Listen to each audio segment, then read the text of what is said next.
Used to do, I can't believe we are still here today. My employees wrote their hours on pieces of loose leaf paper and put them under my front door mat. We met in the bank parking lot on Fridays to get paid. It was like a scene out of the documentary.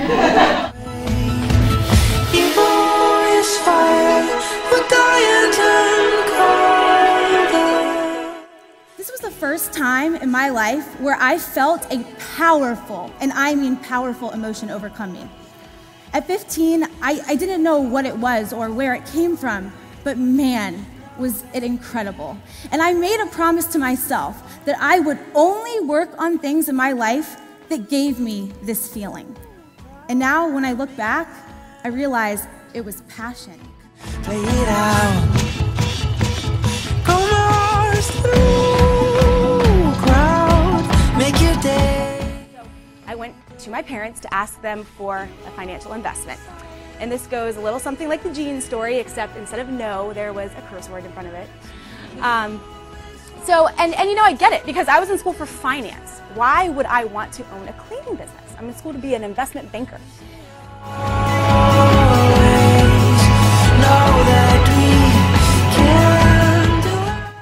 I remember like it was yesterday, I was in the library, and I was walking out to my car, got in my Toyota Celica, put my hands around the steering wheel. I thought, this is going to be the last time you drive in this car. Maybe you should drop out of school. You're about to be running a multi-million-dollar company. And pull into the parking lot, pen in my hand, ready to sign the contract. I walk in, there's 60 other people in the room. I'm like, was I supposed to bring friends too? I mean, we were celebrating the deal of the century? What is going on? What I call this is the Shark Tank. Those 60 other people were all cleaning business owners. I was the youngest in the room. I was one of the only females. Didn't have any business.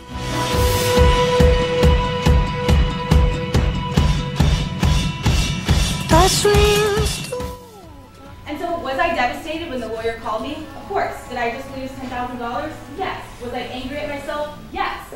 But in the end, this mistake gave me the opportunity to totally rebrand my company and earn me 100 times that $10,000 investment. Pretty good mistake, right?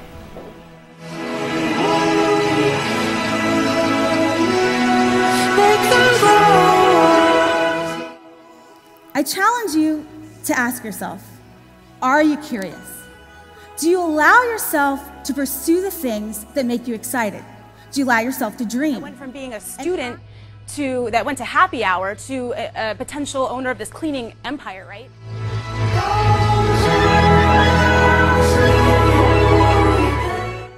Then I met this guy named Jacob. He was a fraternity guy. And I was never in a sorority. But I told him about the opportunity, and he blasted it out to every single fraternity and sorority house. And before I knew it, I had Greek gods and goddesses coming out of the woodwork.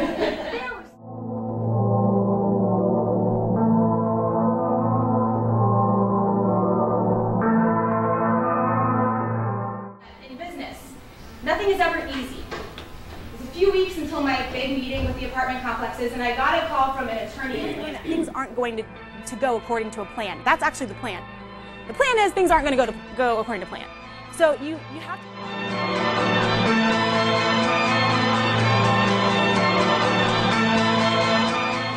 So I go home and I write Andrew an email. And it went a little something like this. Hey Andrew, I have 2 things to tell you. Number 1, my name is not Jonsi. Number 2 is Kristen. I do not live at the Laurels, and I have been illegally using your gym for the past year. Anyway, when would you like to meet to discuss the contract? Right here, right now, right here, right now, right here, right now, right here. I'm not here to tell you to be an entrepreneur because I know it's not right for everyone. And I'm not here to tell you to follow your passion because I think everyone knows that that's what you should do, right? I'm here to tell you that you've got to think differently about failure. It's not failure. You've got to learn to find the silver lining in every single setback, to see the opportunities that other people can't see, and you will be successful. I lose track when I think about how many times obstacles and failures and setbacks led to bigger and better things that I never even thought were possible. I mean, look at Project Pink. People told me, wearing pink isn't going to save your teacher. And the only reason I'm standing here is because my parents said no to the jeans. Thank you.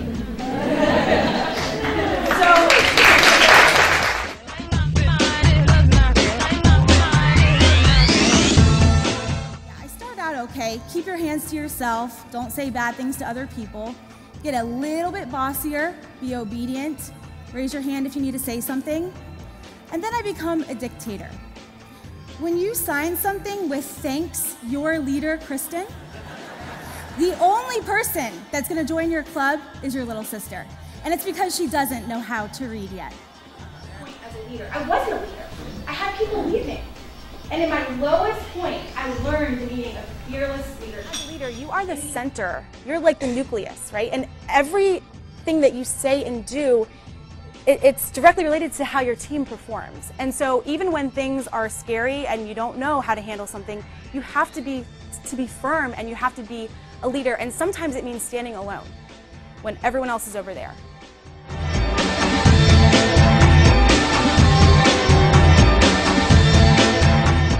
So when it came time for graduation, I was offered a really fantastic job in finance with a dream company. And this was a time, I graduated in 2010. The economy wasn't that great. These jobs didn't really exist. And I immediately turned it down. And every single person told me, "You're an idiot." Because there was one thing missing, that feeling that I promised myself I would always follow. I didn't have it when I thought about finance. You see, I was passionate about my house cleaning business, as silly as that may sound. And trust me, many people didn't understand why I turned down a dream job to stick with it. But it just felt right. But this is when I remember Project Pink. Remember how I said there's this feeling that you get that ignites you, that you want to work on this thing every day, and it doesn't matter if you're making money, because in Project Pink, we didn't make any money. And that's the way that I felt about Student Made. And Fast forward to today, 2 years after my college graduation. I own a company called Student Made. We're the largest cleaning and concierge service in Gainesville. We employed 300 students last year.